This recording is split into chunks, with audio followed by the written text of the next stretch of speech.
JWNs, I have no idea what the game is. No idea at all.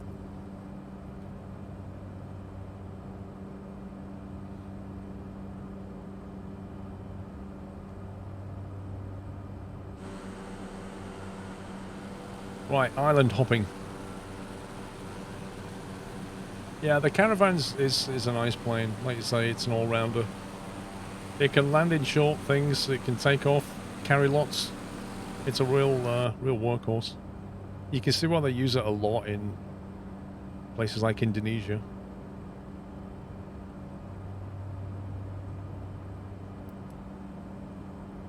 Taking stuff to remote places.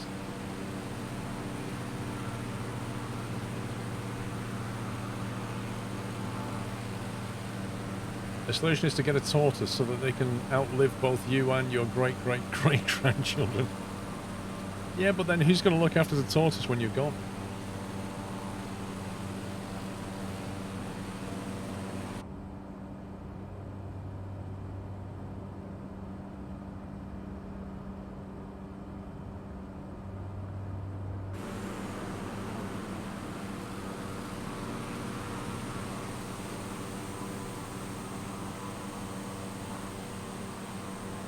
You love the Kingo, but you feel it's underdeveloped.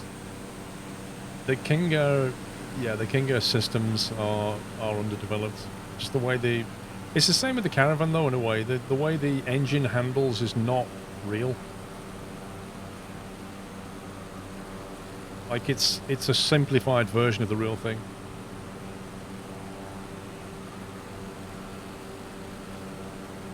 But then they all are, really.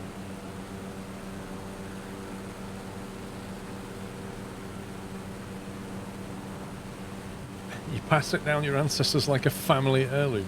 You see, the big problem with that is, like, some people don't want to be gifted a living creature that they have to look after.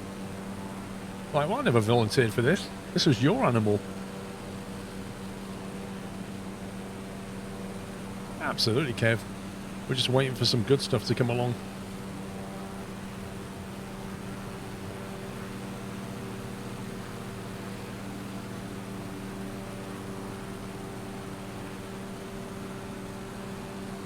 That's the most disappointing part. Lots of visual realism, but no tasty beef underneath. I mean, I don't know. When was the last time you had a flight sim platform launch with scenery like this? And when was the last time you had a flight sim platform launch with detailed study level aircraft? I don't think it's ever happened. Ever. So Microsoft or Asobo haven't done anything different in that respect. They've given you a platform which others can build into, and people are building on, like, now. So, yeah, absolutely. Give it 18 months, 2 years, and this sim will be a completely different thing.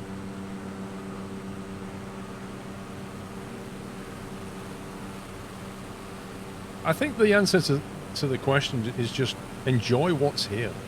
Enjoy what we do have instead of focusing on what we don't have.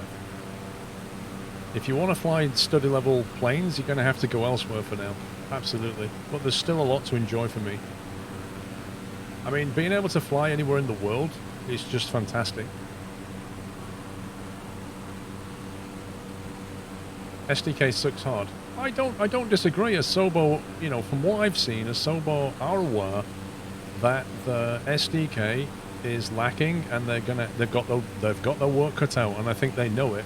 But equally, I've heard from developers that Asobo is working really hard, and that they actually want to make it a better sim. So,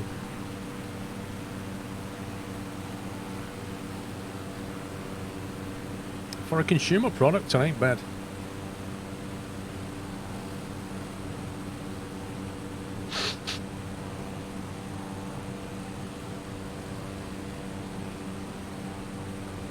That is the problem. When you go back to P3D or X-Plane and the visuals aren't there anymore, you realise you kind of got used to something better now.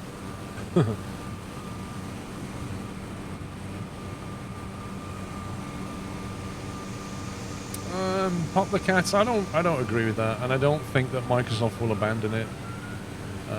Nor do I think they'll cut the money chain. I think they'll. If you look at what's happening in the store, they They're going to make a lot of money going forward.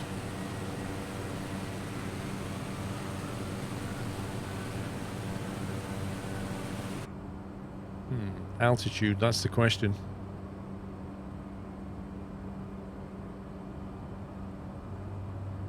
We can just hop round this island if we need to.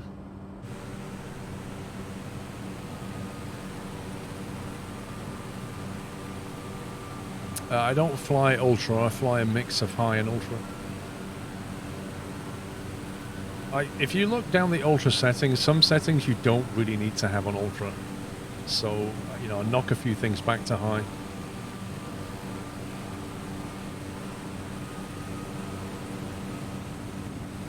Yeah, they could do. They might well use the scenery in other games, like you're saying.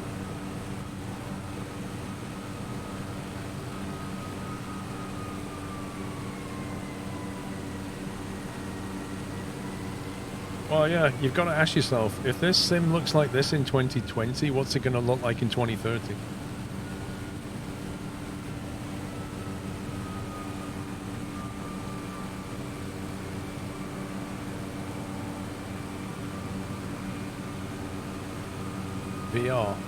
VR's not for everybody. I reckon well over 50% of people don't even like VR. Like 1/3 it just makes them sick. The other third don't like it that much, and the other third think it's amazing. That seems to be roughly how it goes.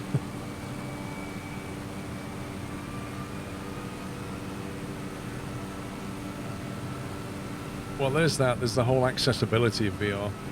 Having to put on that headset, look into a screen where you can visibly see the dots. It's a very personal experience, VR.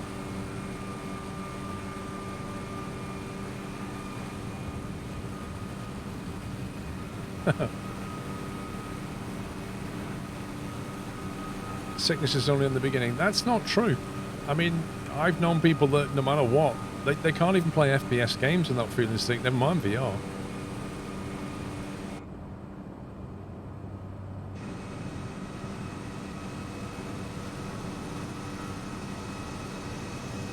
Yeah, they get motion sick.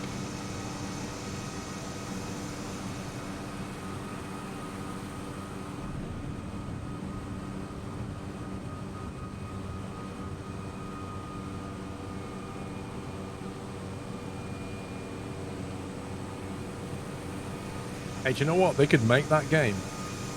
Sickness Simulator. They could make that game. Just make a VR game where you're a passenger sat on an airliner that's flying through like a hurricane.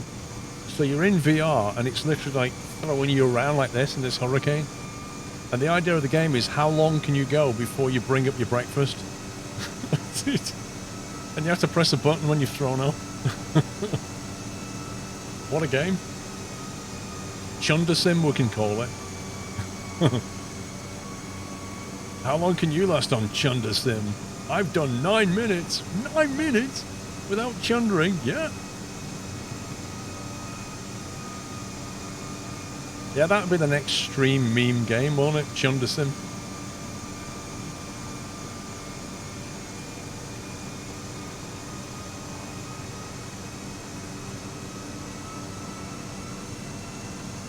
Yeah, the actual box, you get a free sick bag, but obviously most people download it, so they have to go and buy their own sick bags. Did you see that cloud then? It just lit up with lightning.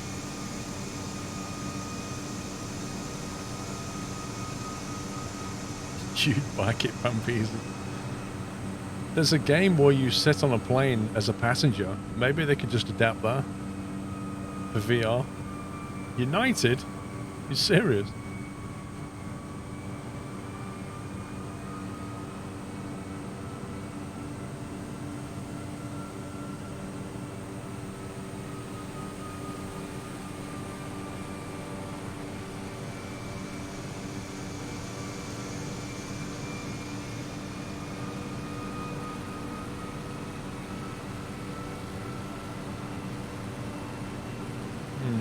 That looks like fairly hilly terrain as well.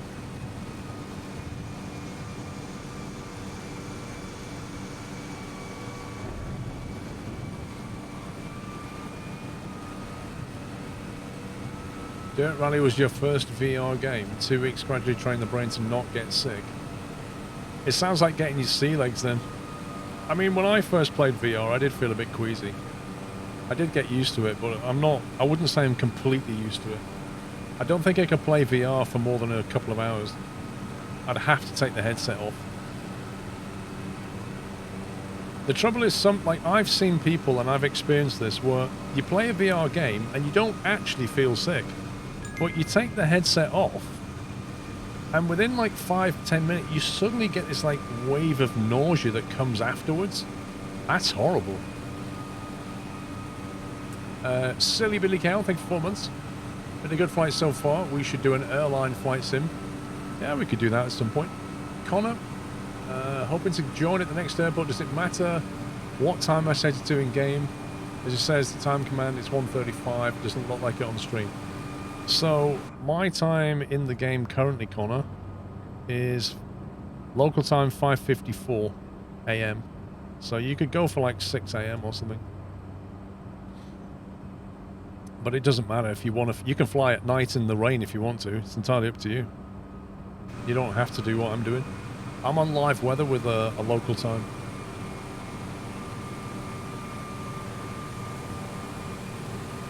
Maybe the next advancement can be smell-o-vision. Oh god.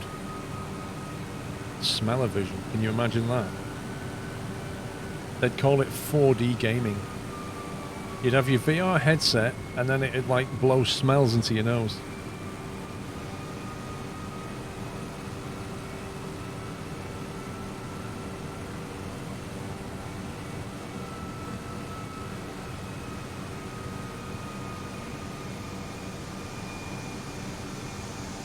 I can think of good and bad things to do with smelly vision.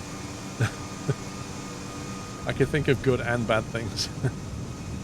Used properly, it could be really cool. You know, you could find yourself walking out in a lovely grassy field and you got the smell of flowers and things.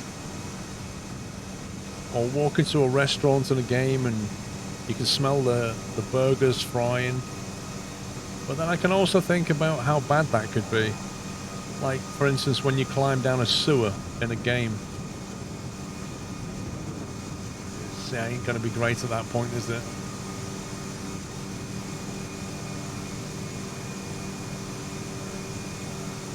Smell-o-vision Chundersin. That would be amazing. It's all about immersion. Yeah.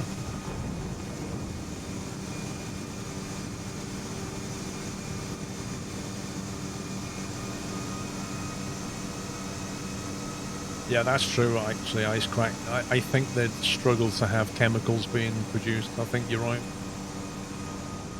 I don't think most laws would allow that.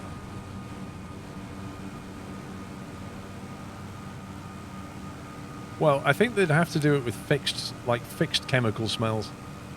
You'd have to buy a bottle of an approved smell, you know?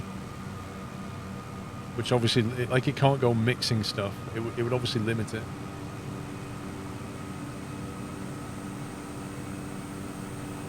Is it me, or is this showing more planes than it used to now? It kind of feels like visually I don't usually see this many planes.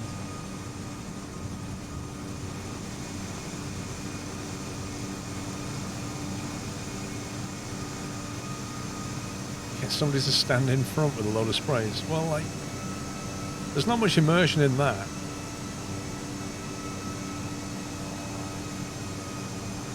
Oh, honestly, I would love Iki Batang. I think I would love to do that in DCS, actually. Like, just get us all into a DCS server and just get a lot of warplanes just flying in formation. I think that would be... It would sound incredible. Especially if we all like flew in formation and then just did a dive gun run on something. It would just be insanely good fun.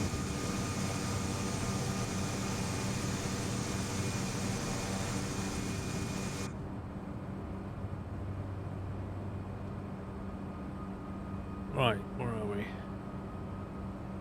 So yeah, we're coming up on this giant hill. Which looks like we do have to keep... There's the valley there, I think. That bit there. I reckon if we deviate towards that valley, we can come in So if we deviate towards that valley there, I reckon we can kind of come in on 3-2.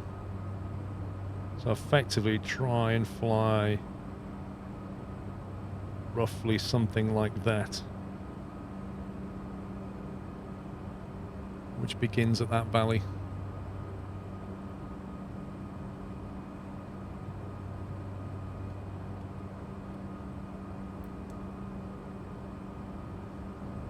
You think there's a B-25, what, in DCS? Or do you mean in Microsoft Flight Sim?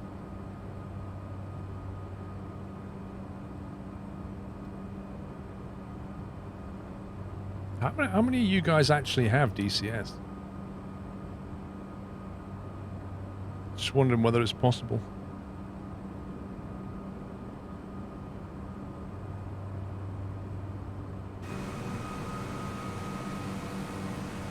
Fly towards that valley there. You got DCS for the helicopters. No, DCS is free, but you need to buy aircraft. Or if we fly on, you know, say we don't fly on the Caucasus map, you'd have to buy the map. That's the thing with these. The actual platform's free, but you need to buy maps and you need to buy planes. You can't justify the price of add-ons, dude. In DCS, they're often on massive sales. They're so cheap.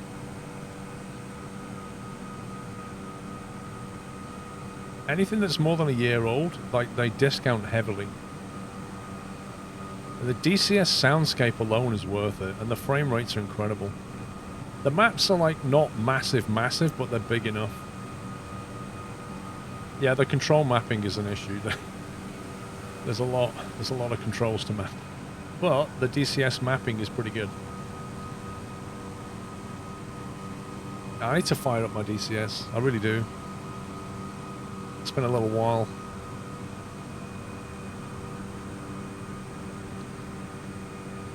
And the good thing about DCS is you don't feel like you're sacrificing visuals too much. Because the visuals in DCS are pretty good. When you last looked, they were all $60. Nah, not on a sale, they're not. Weasel been absent some time, suffering from a painful illness. You took to drink. Uh-oh. He was in agony. You felt as if your body's always been torn apart. Want to raise awareness of mental health and those who suffer in pain. You're not alone. Mr. Weasel, I hope you're feeling a lot better, sir. Good to have you back. That sounds like you've been through some horrible times. But yeah, the Nuthouse wishes you well, Mr. Weasel. And as ever, you know, we're always here. Just come and hang out. I think I'm going to have to climb a bit, guys. Let's go 4K. I'm just not liking the look of that ridge, though.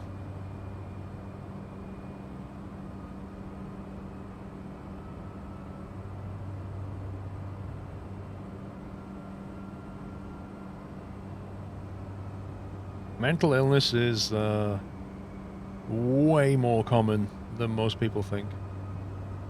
Way more common. And I think one of the reasons for it is because it's not like catching a cold. If you catch a cold, you know, after a week you start to feel better again. It's not the case with a mental illness. It can take months or years to properly get rid of.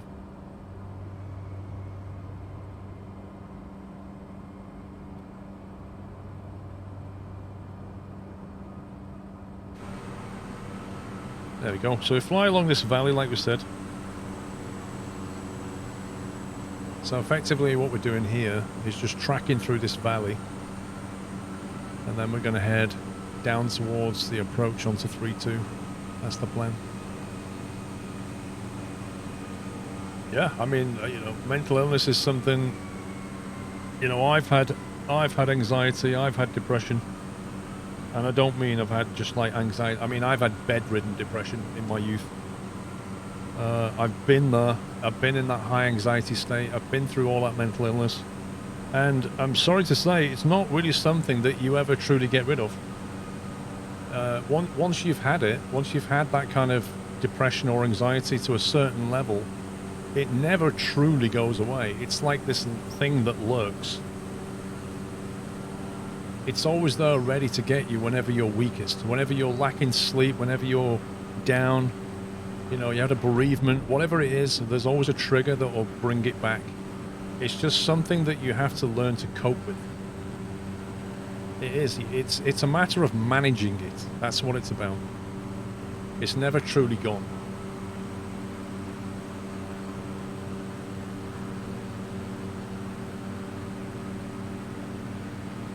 I don't like the look of the elevation over this, unless I'm misreading the chart here. Seems to me that this approach to this airfield is on the other side of these hills, I think.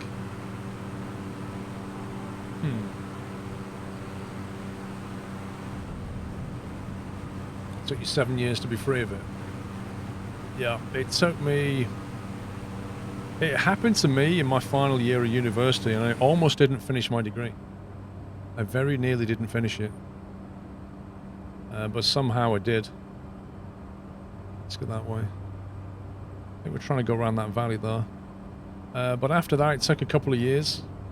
You know, I've been to see psychiatrists, had medication, all that stuff. And it was only by taking control myself that I got out of it. Computer science is what I studied. It was only by taking control myself. I read up about it. This is the thing, is I learned a lot about the illness. I read up a ton about it and how to deal with it. I bought loads of anxiety books, depression books, read through the symptoms, the coping mechanisms, the thought process, the key to mental illness, the real key to mental illness and getting out of it, I think, is learning how to change your thought process. It's recognizing when you've started to go into that negative spiral where you're kind of downward thoughts, where you put yourself down, where you're putting other people down. That's what sets the mood down. And then that mood makes you think negative, and the whole thing sets off a spiral. And it's learning to recognize that and change it and stop it in its tracks and starting to change the way, like, think positive. It sounds easy to say. It's much, much harder to do, but that's the key to it, is breaking that cycle so that you never spiral downwards again. You always go, hang on a minute, I recognize these symptoms, I recognize my thoughts here, I know what this is about. No, you're not winning this, and fighting depression. Like, that's the key to it. And once you start to break out of it like that, it loses its control over you, and at that point you start to win. But like I say, that sounds a lot easier than it actually is. That is an insane view. Holy smoke, look at that. Get a screenshot of that. But like I say, it's more common than you think. You might look at me and think, there's no way this guy's ever had anxiety and depression problems. Oh no. Oh, you're so wrong. You're so wrong. It's way more common than you think. Alright, let's go into a dive. One thing that helped you is thinking about all the things you've accomplished. Well, funnily enough, people who are depressed don't pat themselves on the back. That's the point. People who are depressed aren't thinking positively anymore. They aren't thinking about what they have, thinking about what they don't have, and beating themselves up over a lot of things. And that's what I'm saying. Like, that's where you've got to turn the thought process around and realize that the power lies with you, really. Right, the airfield elevation of this thing is going to be... I've got a feeling it's down there in the clouds somewhere. Well, you see, Weasel, straight away, mate, you need to change the way you're thinking about that. Right, I'm going to get the flaps in.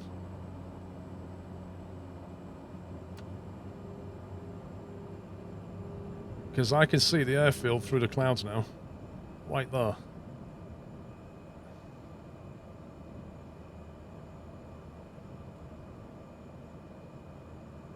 What you've got to understand about depression is it happens in your head and it's controlled by your thoughts. And the weird thing about anxiety and depression is that your mind can actually change your body's chemistry. And that's really mind-blowing when you think about it.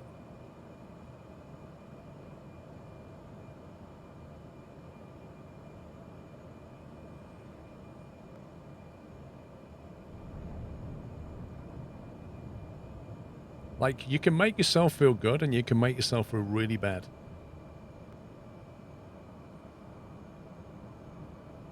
You went from being an outgoing positive singer to a total recluse and just scared to go out. 100. Yep, I know that feeling. I've had that agoraphobia. It's not nice. Like, I'd go into supermarkets and shops and suddenly feel Final runway claustrophobic and 32. start panicking. Like, how weird's that? How weird is that? But that's mental illness for you right there.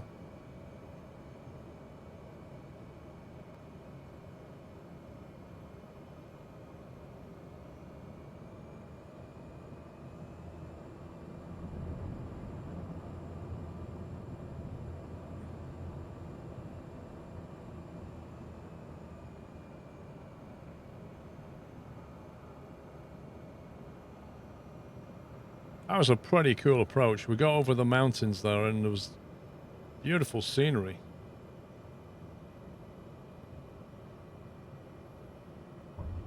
What a fantastic view that was over the clouds.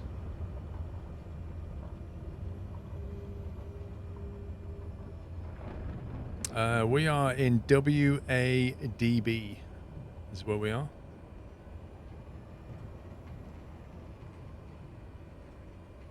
A lot of it is understanding it. Yes, and that's why anybody that has anxiety, depression, that's why I'm saying one of the things that I did was read up all about it. Because two things struck me. One is how common it is, which is unbelievable because you think that you're the only one who's ever gone through this. So how common it is. And two, you have to realize that you are the one that will get you out of it because you're the one that puts yourself in it, bizarrely enough. And it's all to do with your thoughts. Why did not make it where in schools? I actually don't know. I actually don't know because an awful lot of teenagers suffer from, you know, anxiety and depression. And like you say, why don't they teach you this stuff? I don't know.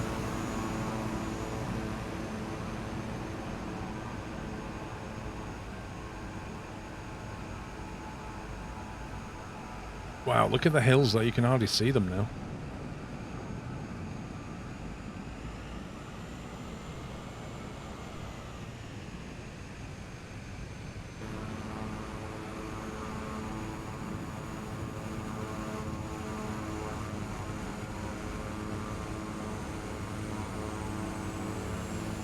But, you know, at the time, like, my friends didn't understand it. I would say to my friends, oh, I've got anxiety and depression. They'd be like, all right. No concept of what that means. So when you suddenly walk in a shop and you're having a panic attack, they genuinely don't understand. They just look at you like you're mad. Like, what do you mean? It's just a shop. That's what you have to battle. Right, the next leg is we're taking off out of runway 32, where there's like a massive lake ahead of us or something. Some big lake off our right there. And then we're going to track westbound. There is what looks like a lot of peaks on the left, so we should be able to shoot through the valley here. That looks like a massive volcanic hill of some description. And then we're going to break out of the island across the bay and then try and find runway 32 at WADS. So yeah, interesting island, this one.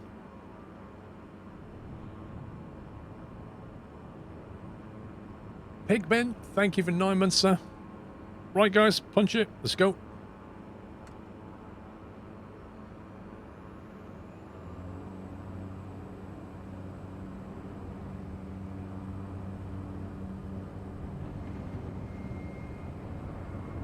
Pandemic hit a lot of us hard. Oh yeah, absolutely.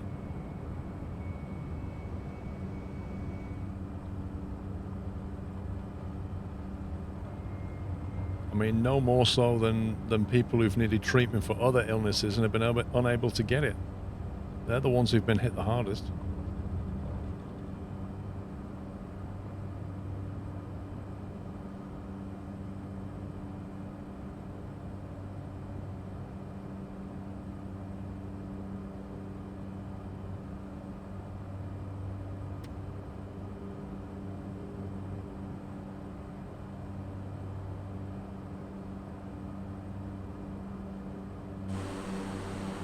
It's a big lake.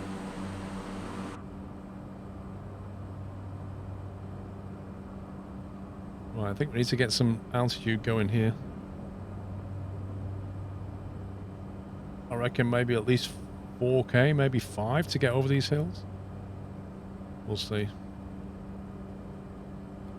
Let's go 4K and see how we get on.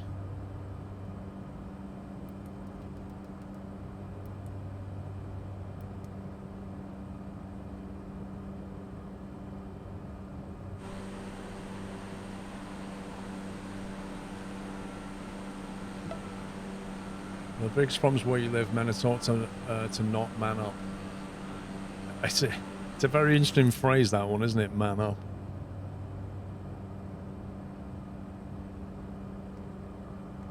Under normal circumstances, you know, I understand what it means, but when you're talking about mental health,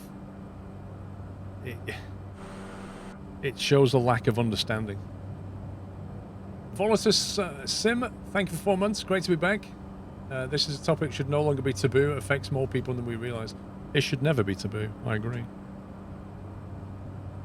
It should never be taboo at all, because too many people suffer with it.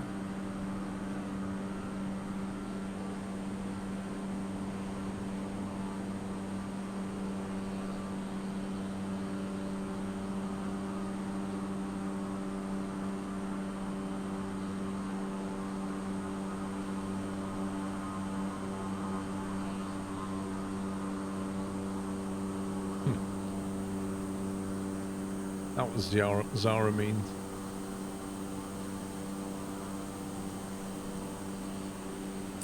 You can't stand the expression man up.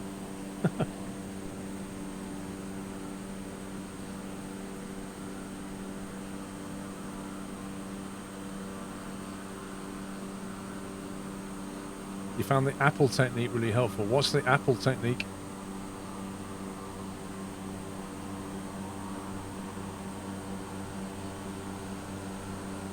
No, Weasel, I mean, bereavements, like I said before, bereavement is often a trigger either for the first time you suffer from anxiety and depression, or another trigger of when it will come back. It's that sudden shock to your mental system.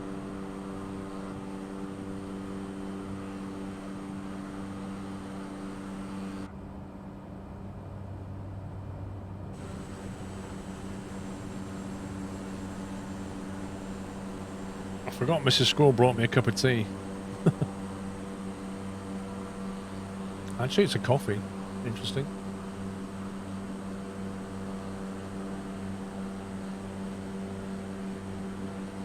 It was considered a sin to talk about it in that proper context. Good grief. It's crazy. Your last military unit had 3 suicides in the space of 7 years. What, just over mental... That's insane. Just over, like, mental health issues. Coffee at 7 PM, no sleep. I'll be fine. This'll keep me awake till, probably about 10 o'clock.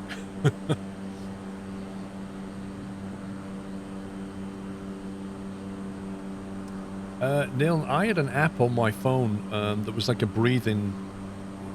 There's a few apps you can get these days. I mean, you know, when I had my first bout of anxiety and depression, there was no concept of apps on phones that can help you, but you can now. Acknowledge, pause, pull back, let go, and explore. Interesting. And there's like a breathing app where it gets you to... It has like a counter and it has you like breathing in over about 10 seconds, I think it is, and then it exhale through. Let me just get this right. You breathe in through your nose for 10 seconds, and then exhale through your mouth or something for 20, or maybe actually it's the other way around. The point is it that if you just follow that breathing exercise, literally for like 3 minutes, you will feel calmer. I'm not even joking. Probably because you're getting high from the breathing, but no, it actually does work. Well, no, in through the nose and out through the mouth is not quite how it works in this context, I don't think, because you breathe slower through your nose, I think. I'm trying to think of the name of the app.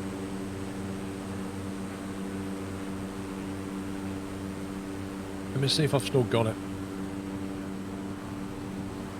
I deleted one because it was a bit pants and it was like, oh, you can't, you have to pay for this, you have to pay for that. Let's see if I can find it.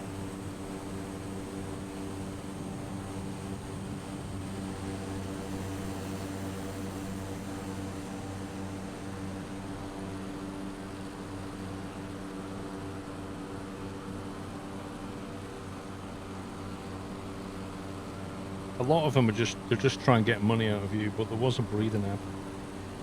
What was it called?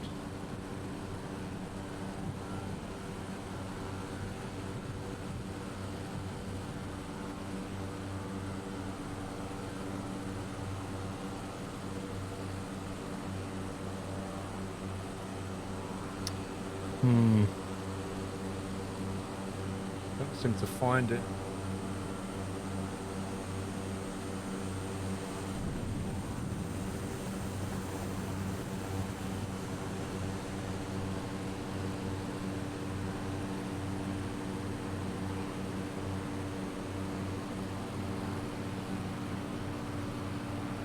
Breathing Outcomes built into Apple Watch. Yeah, this wasn't built into Apple Watch. This was a standalone app.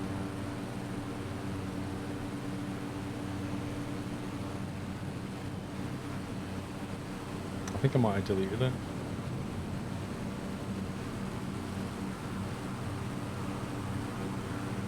Or it's hidden in one of my folders somewhere.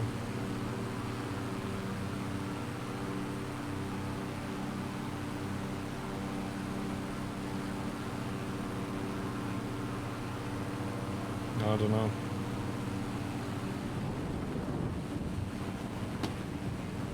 If I remember what it is, I'll let you know. Nice to see mental health spoken about so freely. It needs to be the way.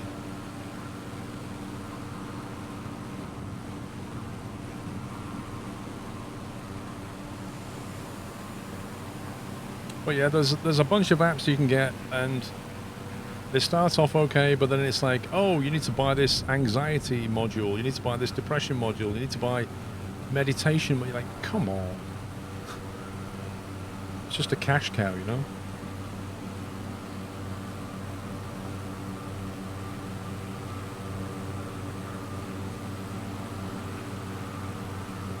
Yeah, and at that point you're like, this is just people trying to make money out of somebody in a bad situation. I don't really feel comfortable with that, you know?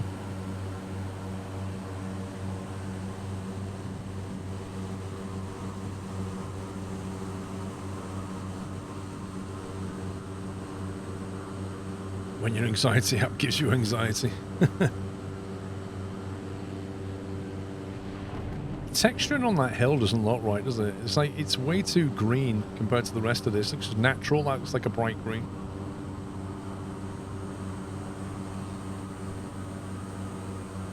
You got verbally attacked by one of your counsellors when you was first diagnosed with DID. Blimey. No counsellor should ever attack you.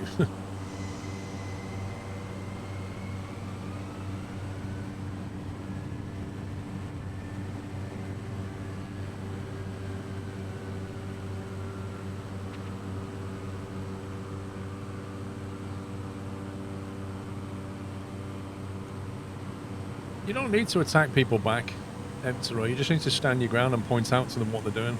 Often they don't realise what they're actually doing.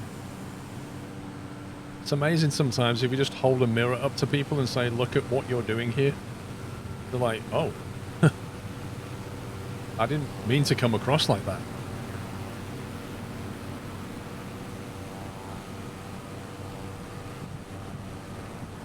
So this is the bay over here.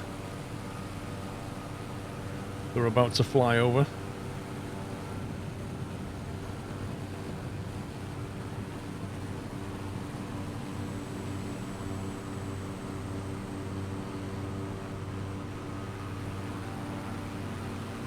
Zara was the ship that should never have been built, but the woman that lived well.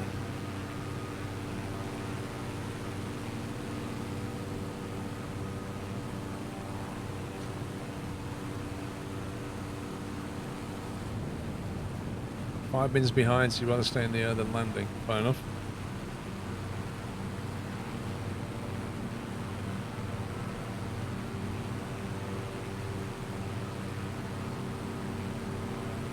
Your day job as a flight attendant, you've opened up to the crew that you never even met before and know them for 1 hour and told them on mental health problems and it was really helped. Blimey.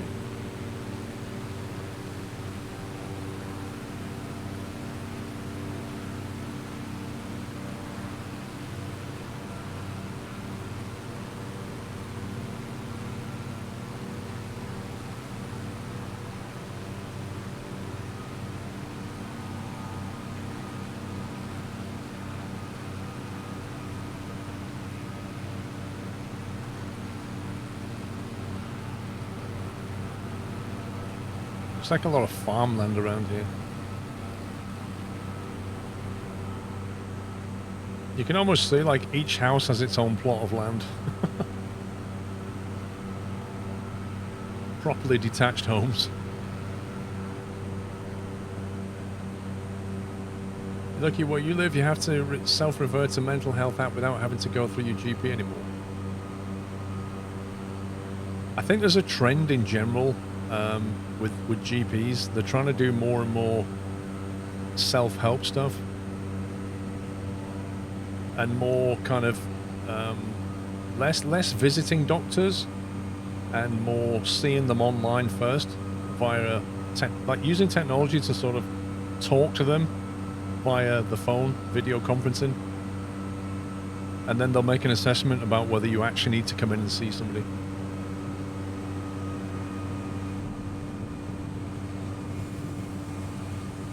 That is a pretty big hill over there, blimey. According to this, if you look at that, that looks like a collapsed crater volcano. Caldera, what was it? Every time I zoom in it gets smaller. Tombora. It is, it's a caldera. It's a volcano that's craters collapsed again. Look at it. That's insane. They often fill up with water, like when the volcano's no longer active, they often just completely fill up with water, and you get these weird lakes. That place is that's up there. Can't even see it.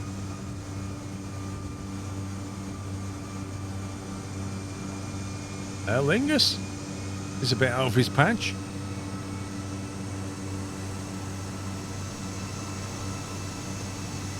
Hang on, we need to think about pitot heat and stuff.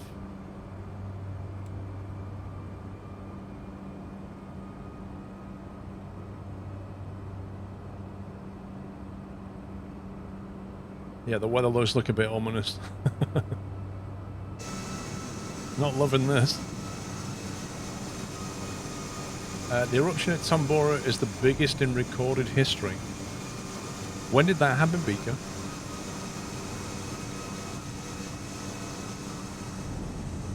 Weasel, the key to getting yourself better, mate, lies in looking after yourself.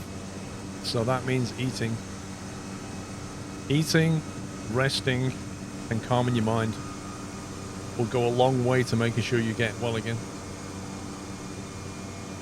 Is it me, or has it gone like ridiculously moody and dark now? Look at this. When we started out, it was blue skies. And now it looks like we're flying to Mordor.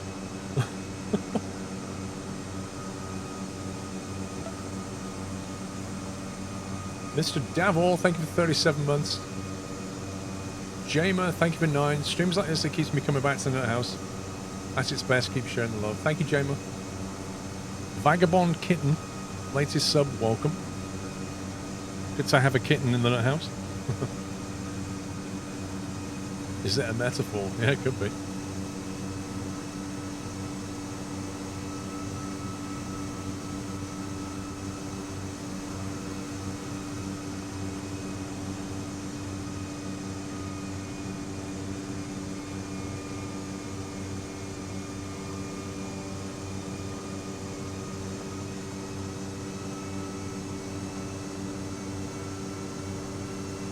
Maybe that creates where Mount Doom is. Yeah, possibly.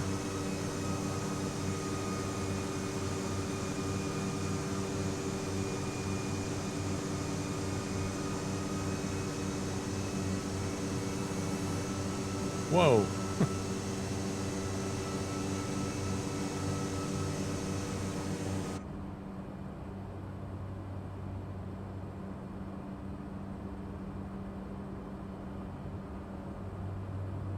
Absolutely fantastic rendering though. It's so good.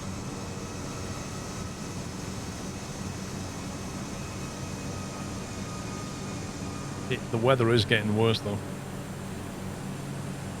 Fun fact, before it erupted in 1850 it was 14,000 feet above sea level. Now it's just 9.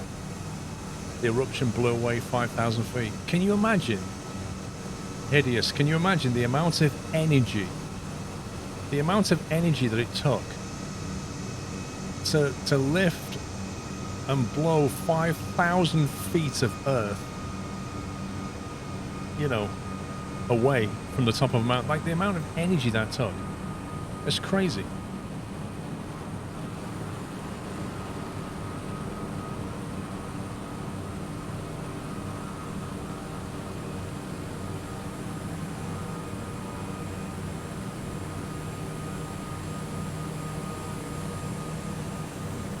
You can run a lot of 3090s with that energy.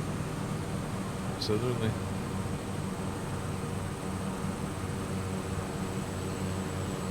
It's how you feel when the alarm goes off in the morning. Yep.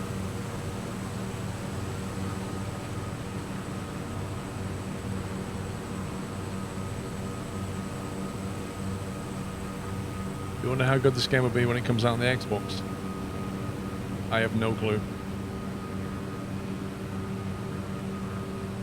I mean, I'm sure it'll run well, but when you put it next to the PC, fidelity-wise, it's never going to be as good. Excuse me. And you won't have access to all the mods that PC has, but it'll still be a good sim.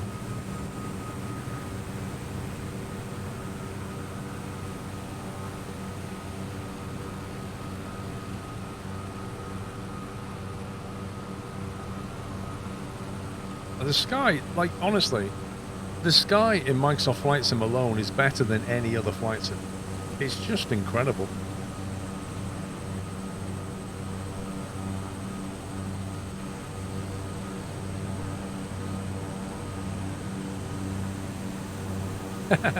The game turns your 1070 into a space heater. Do you like it when the alarm goes off in the morning?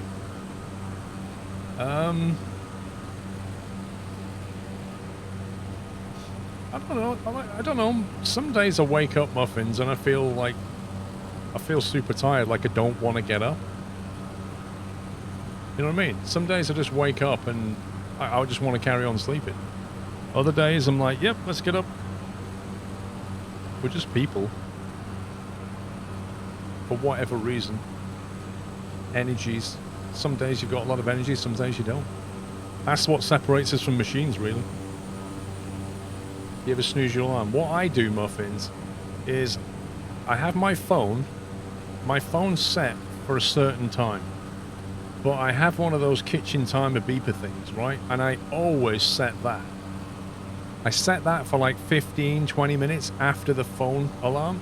Because inevitably, I wake up, I reach my phone, I just go, and I put it back down. And 5 times out of 10, I'll go back to sleep. But when the beeper goes off, the beeper's on the windowsill, so I have to physically get out of bed to turn that off. And that's very deliberate. I do that because when that one goes off, you need to get up now. And it works for me. It's a system that works for me. So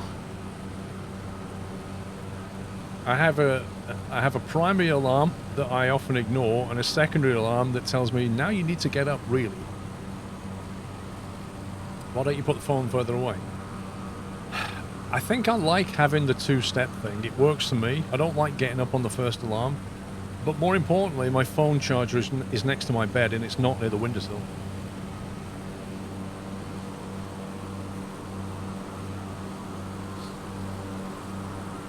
You do the same, except your secondary alarm is in the living room.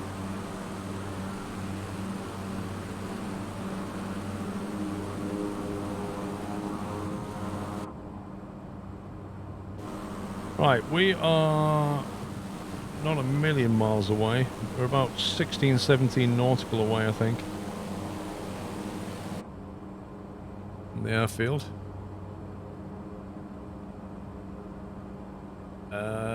No, actually, Mrs. Squirrel sometimes gets up earlier than me, and sometimes I have to get her up. Generally speaking, if she gets up before me, she'll bring me a cup of tea, and if I get up for her, I'll go make a cup of tea.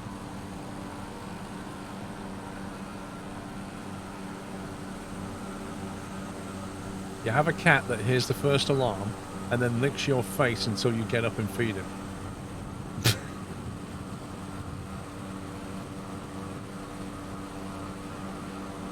Well, I'm happy to say Mrs. Squirrel doesn't do that to me.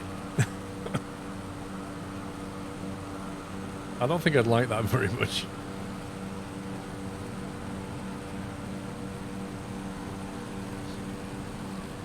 You're a very early riser, but look forward to napping. I wish I was an early riser. When I was a kid, I'd be up at 5:30, 6 a.m. every single day. I could not stay in bed past 6 a.m. And it used to do everybody's head in. Like my friends, I'd sit there watching TV on a Saturday morning, and if I went round to my friends and knocked on their house before 9 a.m, the mum would just say, oh, they're in bed. I was like, why are you still in bed? Get out of bed. But now, I don't know, getting up at 6 a.m. just feels like a massive effort. Yeah, exactly. Get up and watch Swap Shop all Saturday morning, from 9 till 12.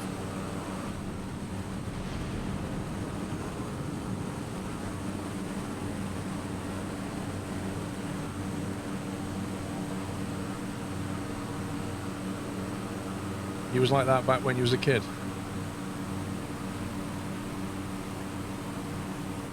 Well, you say that, Korean insincere, but, you know, if you look, like, old people often get up at stupid times in the morning. They often get up at 5, 6 a.m. So there must be, like, some bit where when you're a kid, you get up really early, and then in the middle of your life, you get up really late as possible, and then towards the end of your life, you get up really early again. It's bizarre. Why, how does that work?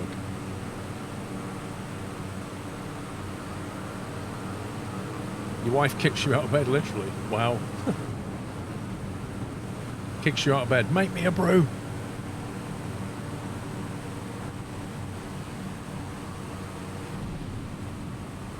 Oh, yeah. Oh, that's true. No, it's true.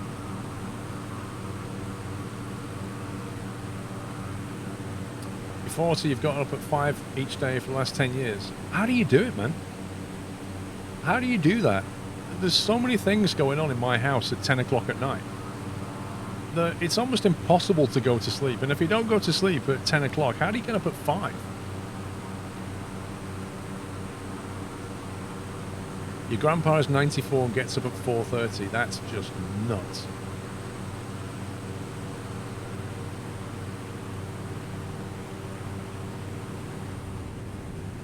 Wow, this has turned so ominous around here now. We're 10 nautical miles away from the airfield.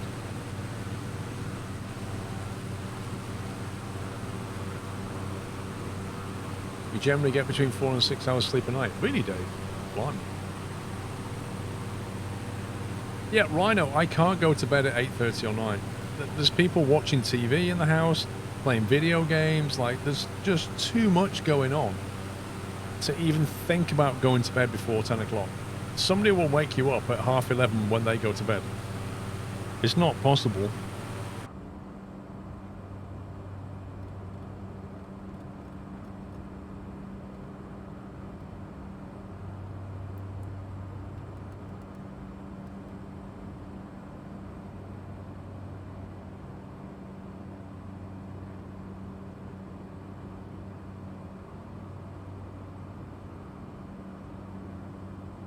I think I need about 8 hours, roughly, sleep. Seems to work for me. Why is it if you sleep too long, you get a headache? Have you ever noticed that? If you get out of bed too early when you're tired, you'll get a headache. If you stay in bed too long, you'll get a headache. Why is the brain so annoying?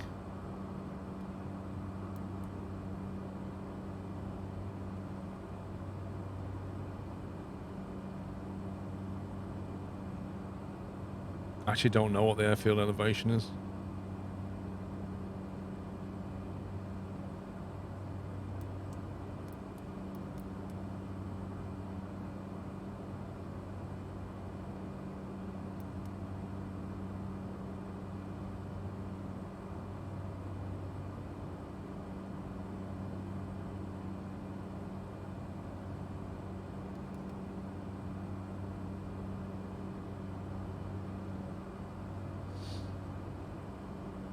The brain is the only organ to ever name itself. Yeah, I like that.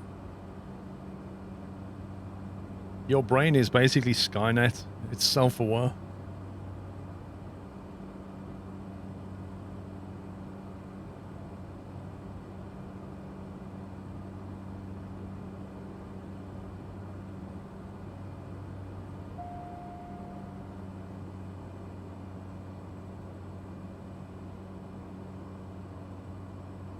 Right, is that the airfield there?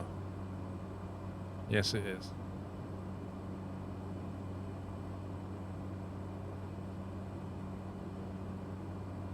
Great. Sync rate. Pull up.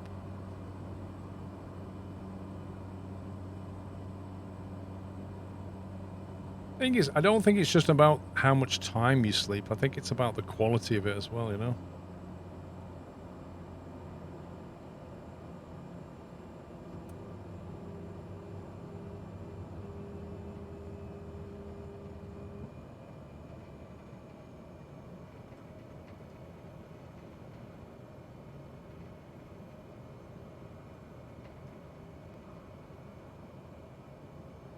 Coming in hot. Runway 32.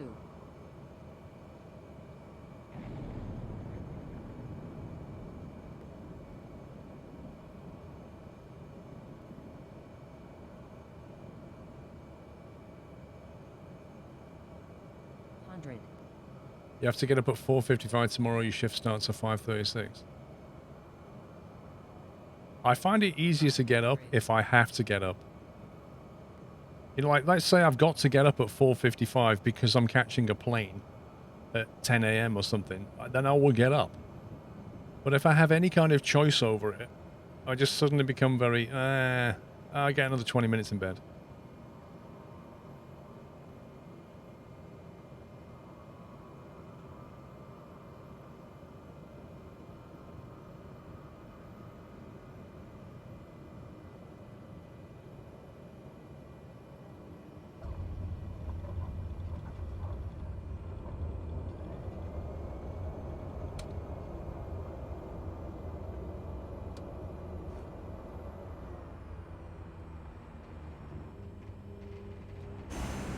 That'll do. That was quite a fun little approach.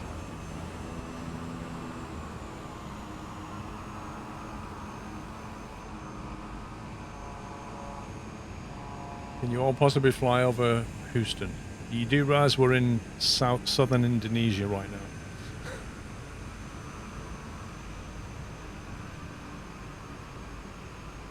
I don't remember the little bits of water splashing up from the tires. I don't ever remember seeing that before. Is that a new thing? You're a bus driver. If you're a bus driver, you've got to get up. Otherwise, some people won't get to work.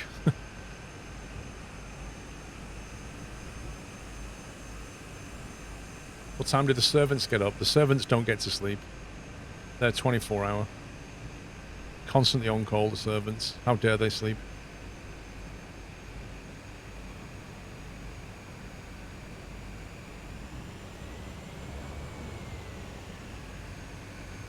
It's just invent an alarm that can start a fire in your kitchen if you don't get up on time. I'd like to see you get that through the App Store.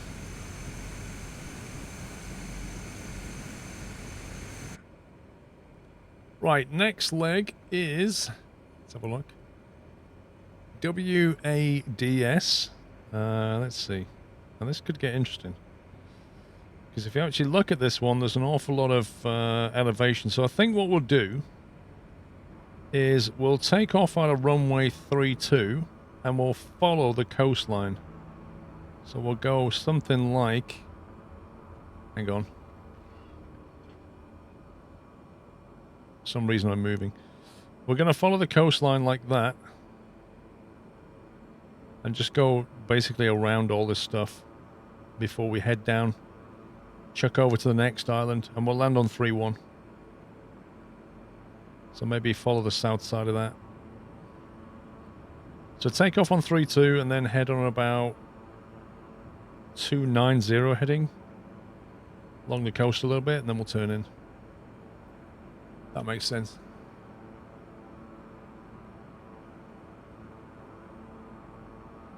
Right, check your fuel level, because I've not checked mine for a while.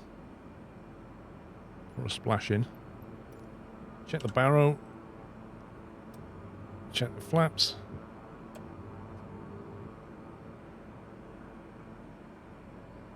Put the heading bug on 2.9. Okay, let's punch it.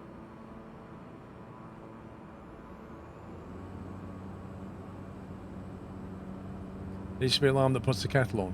Dave, you've been able to buy those for like 30, 40 years. They're called a tease made. You put the water in the kettle.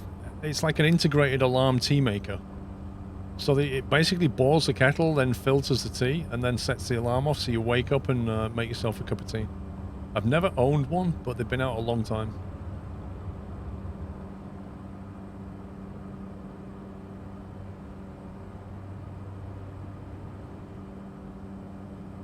Your nan had one. Was it any good?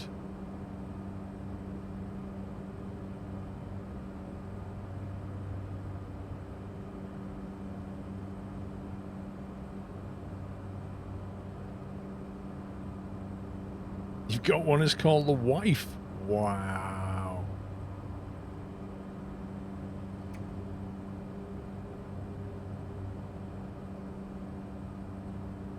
Yeah, but they're expensive. What, the wife or the teas made? I suspect one's more expensive than the other in the long run.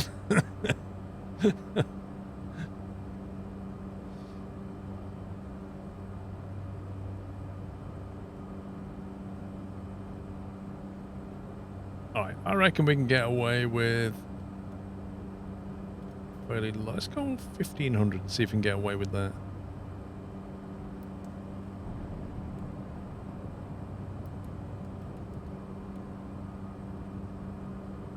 Oh my god, these button clicks are horrendous.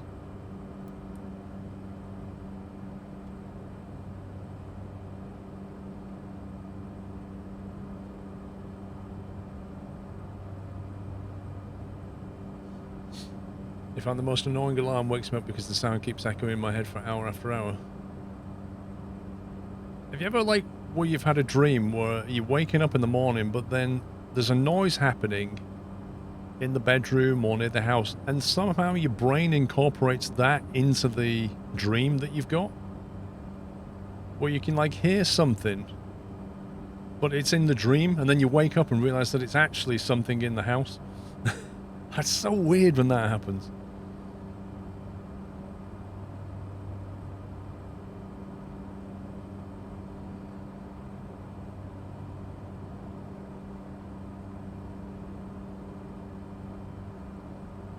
Yeah, the telephone. It could be the telephone ringing. It could be your alarm going off. It could be the neighbor outside. Like, whatever it is. But it's in your dream for a while. Yeah. Oh, I've had... Bulletsco, over summer, I had this massive bumblebee. I left the main window in the bedroom. I left it open because it was warm, right, over summer. Particularly in August, I think it was. And this bumblebee just kept coming back. I'm like, dude, there's nothing here. There's no flowers. There's no pollen. There's just nothing here for you. But he just kept coming back at 5 a.m. And there's the blinds, like the blinds are closed, and it'd be like bashing against the blinds, like just 5 a.m. And it'd be like that for like 10 minutes, and I'm thinking, will you please go away? And I have to get out of bed at like 5 a.m. and then open the window, move the blinds a bit until it goes buzzes off, and then shut the window again. It's like, ah! Like it was too hot to sleep with the window shut, but I've left it open. I had this visit from a bumblebee at 5 a.m. That was really frustrating.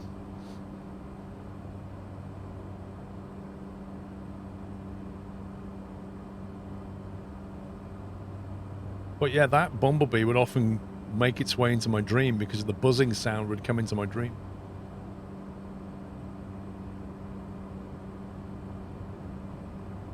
An insect mesh. I don't think it would have made much difference. It has still been buzzing around. It probably got stuck in the mesh.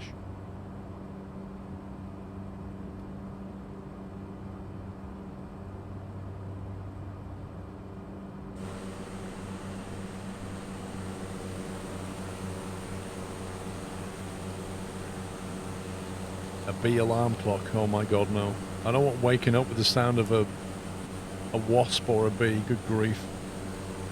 That's too far.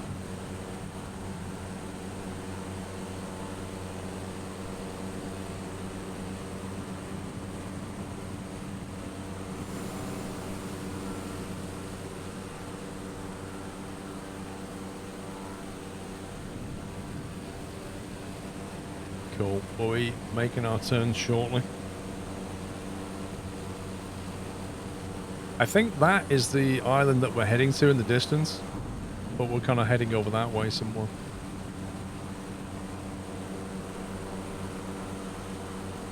Ever look at a clock after a nap and think you're late for work? Yep. If you ever woke up, like your alarm's gone off and you've woke up, and you look at the clock, you're like, oh my god, it's like 7:30, and then you realise it's actually Saturday, and you don't need to get up. That's annoying when that happens.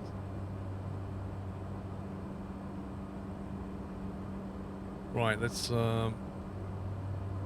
make a turn.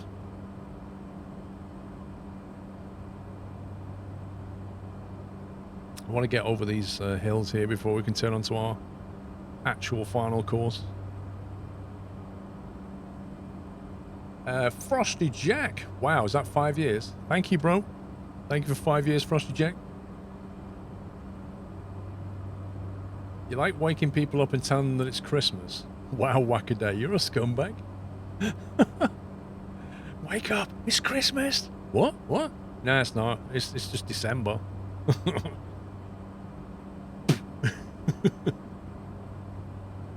Like, do you do that in the middle of June? Wait, 4 alarm clocks. There's something wrong with... No, John, you don't need 4 alarm clocks. You just need to put an alarm clock on the other end of the room that never turns itself off. It just goes off until you get up and deal with it. That's all you need.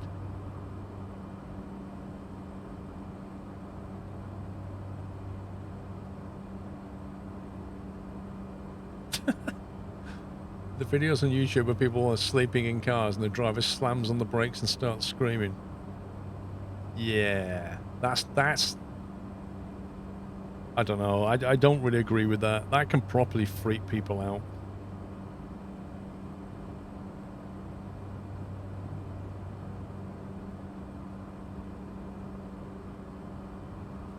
I once heard of a device called a clocky. It goes off when it's time to wake up and then rolls off the dresser and moves around the room until you get up and stop it.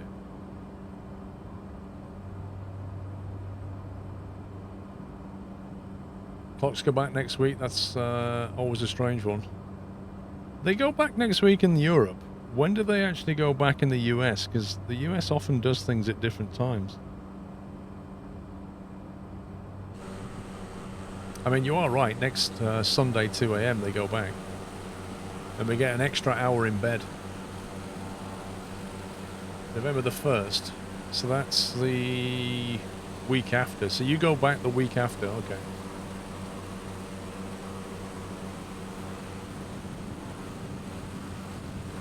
I know the UK does. I think Europe does.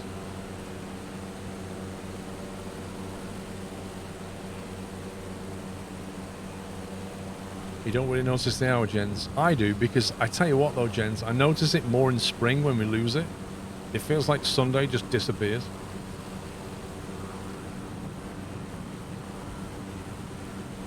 You'd love it, they stopped turning the clock back thing. Good luck with that.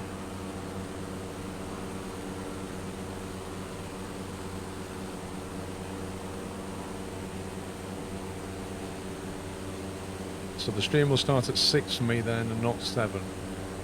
Hang on. If the clock goes back an hour, I get an extra hour in bed. So we insert an hour into the schedule. So for you, it will start an hour later than it otherwise would, I think. That sounds convincing to me. So the Sunday stream will start an hour later for you, I think.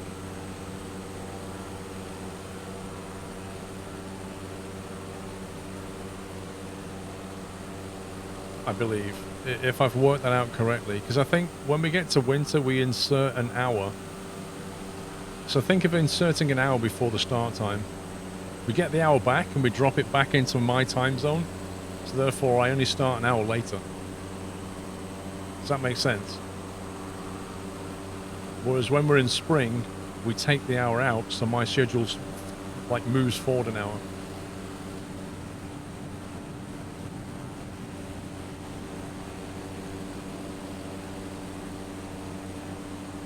Or just ask Google when 5 PM is. Yeah, you could do.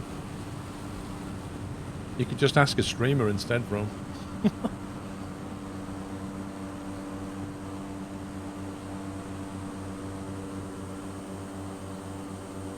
I kind of wish it was a bit more sunny again. It was nice when it was sunny. It's all very ominous right now.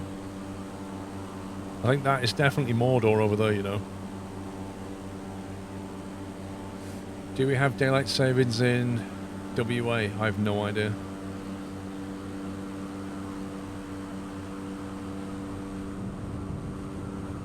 What's that about? What's all that for? Does that serve a particular purpose?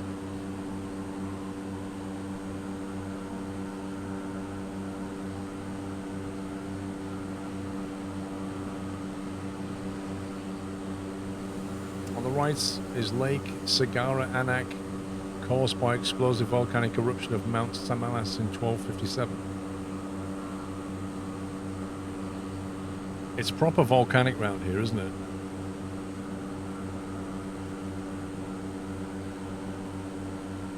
Like, this whole area has seen some real volcanic action over the centuries.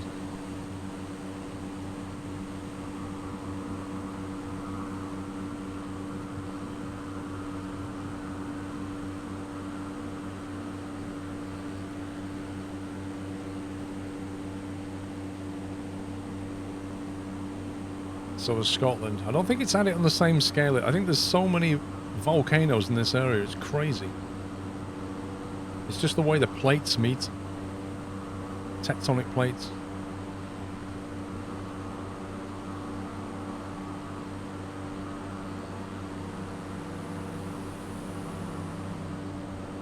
Just pinched that from Wikipedia. I'm really disappointed. I thought you just knew that. Off the top of your head, just actively knew that information.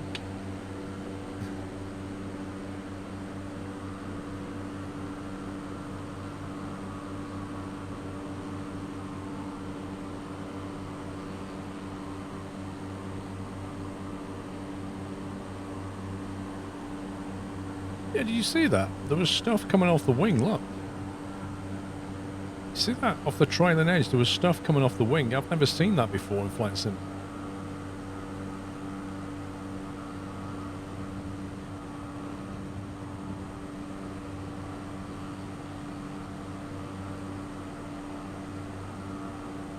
What's the next airport? WADL is where we're heading. Delta Lima.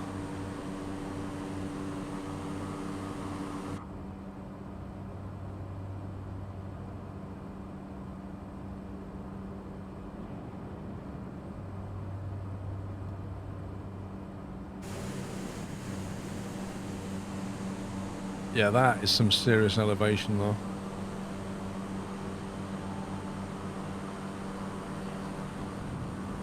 You saw contrails in one of the previous streams. I thought people keep complaining there aren't any contrails.